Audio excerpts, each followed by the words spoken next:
Salut à tous, bienvenue à Lomé, Lomé, capitale du Togo. Le Togo, c'est un état de l'Afrique de l'Ouest qui donne sur l'océan Atlantique par ce qu'on appelle le golfe de Guinée.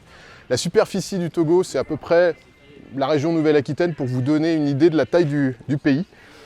En ce moment, c'est la saison sèche, il fait une chaleur de dingue, on a à peu près 38 degrés tout le temps. L'activité, la faune est encore en train de, un peu en dormance. Bientôt, la mousson, la saison des pluies, tout ça, ça va exploser. Et le but, nous, en tout cas en ce moment, sur notre petit road trip, c'est de vous faire découvrir le monde de la 3D, ici à Lomé, 2 millions d'habitants sur ce pays qui en compte 8. Et on va vous faire découvrir du termite, du margouillat, des geckos, des fourmis. Enfin bref, c'est parti, on vous fait voyager.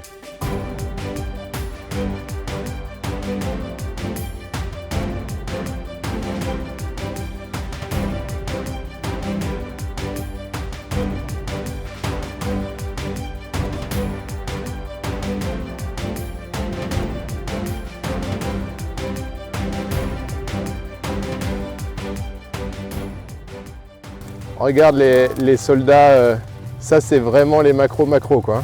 Tu as des petites glandes à venin au-dessus là, tu vois, et là ça plante vraiment. Ça change des attaques de frelons asiatiques. Hein. Salut à tous, on est ici à Lomé au Togo pour un épisode spécial termite. Et en parlant de termites, je pense que derrière moi, on a vraiment ce qu'il faut. On a trouvé une très belle termitière. On est à côté d'une autoroute. Cette termitière, je pense que c'est partie d'un groupe qu'on appelle les macrothermes. En France, on n'a pas du tout ça. On a vraiment deux types. On a vraiment une espèce de termite qu'on appelle le termite xylophage qui va faire des termitières qui vont être vraiment dans le sol. On est vraiment sur un autre type d'espèce. On est sur des termites qui sont dits des termites champignonistes. Ça veut dire quoi? Ça veut dire que les termites vont carrément cultiver un champignon à l'intérieur de cette termitière. Grosso modo, vous avez cette énorme termitière qui est un peu le château fort. À l'intérieur, les cultures de champignons, avec évidemment la loge royale où sont le roi et la reine. Chez le termite, vous avez forcément ce couple royal. Vous n'aurez pas ça par exemple chez les abeilles ou chez les frelons. Vous aurez toujours une reine. La reine qui s'est faite accoupler avec plusieurs rois. Mais là, chez les termites, c'est complètement différent. Vous avez un roi et une reine qui restent constamment en vie. La vie d'une reine termite, c'est plusieurs années. Hein. On compte, il y a certaines espèces qui vont de 50 voire 80 ans. Donc c'est vraiment énorme. Dans le monde, il existe plus de 2000 espèces de termites. Donc c'est vraiment très compliqué. Ici, en Afrique équatoriale, on en compte déjà plusieurs centaines d'espèces. C'est donc vraiment un groupe qui est très très riche. Pour rappel, à un moment donné, les termites étaient dans le même groupe que les blattes qu'on appelle les dichoptères. Mais bon, arrêtons de parler, allons voir cette termitière. Donc cette termitière, elle est juste géante, elle doit bien faire dans les 4 mètres avec une espèce de ciment qui est hyper dur. Ici, ces termites construisent cette espèce de muraille en mélangeant leur salive avec cette fameuse terre. Donc ça, c'est hyper dur. Preuve en est, c'est que pour faire des habitations ici au Togo, parfois, on repère justement les termitières et on va venir récupérer ce matériau pour faire ces habitations. Cette termitière, elle a donné l'idée à plein d'architectes au niveau de la ventilation. On a des structures qu'on appelle au niveau des cheminées qui va permettre de rafraîchir la termitière constamment. On aura beau être en plein soleil ici, là maintenant il doit faire à peu près dans les 38 degrés. À l'intérieur la température elle est constante. Donc là il faut imaginer qu'il y a plusieurs mètres cubes de terre qui ont été sortis. C'est ce qu'on appelle une termitière épigée.